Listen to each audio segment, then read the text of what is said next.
तर आज आम्ही ना लक्ष्मीला घेऊन निघालो तळ्यात. तळ्यात काय तर आपले कांदे काढायची कामं चालू आहे त्याच्यामुळं. मम्मी म्हणे, "तुम्ही दोघी लवकर मागून या." इकडे येऊन पाहतो तर काय आपल्या कामवाल्या बाया आणि मम्मी आधीच कांदे कापत होती. मग मम्मीपाशी येऊन बसले तर मम्मी म्हणे, "बाया तुम्ही दोघी लय लवकर आल्या गं" म्हणे. म्हटलं, "काय आता?" म्हटलं, "दे चल इळा मग मी पण कांदे कापून दाखवते." म्हटलं, "माझी हाय स्पीड पाहे मग" म्हटलं, "तू आता." मग तेवढ्यात घ्या तिच्याकडून इळा-बिळा घेतला. मग म्हटलं, "चला आता कांदे कापू." कांदे कापत होते तर एक टोकर इतक्यात भरून झाली. मग नाना टोकऱ्या उचलायला होत्या आपल्या इकडं. मग ते झालं. नानानं म्हटलं, "उचला टोकर."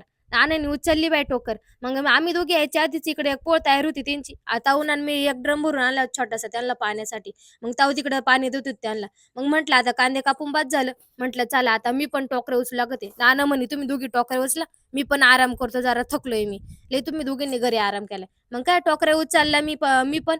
आपली ताऊ अक्क तिकडे पाणीच देत होती सगळ्यांना. म्हटलं काय चालू दे. मग काय तिकडे तिचं पण पाणी देऊन झालं होतं. म्हटलं चल बाई लवकर आपल्याला पण टोकऱ्या व्हायची. आता तू पण वाहू लाग चल. दररोज मीच माझी हाय स्पीड दाखवते. आज तू पण तुझी हाय स्पीड दाखव. पण काय तिला पण लय हाय स्पीड आहे हो आपल्यापेक्षा.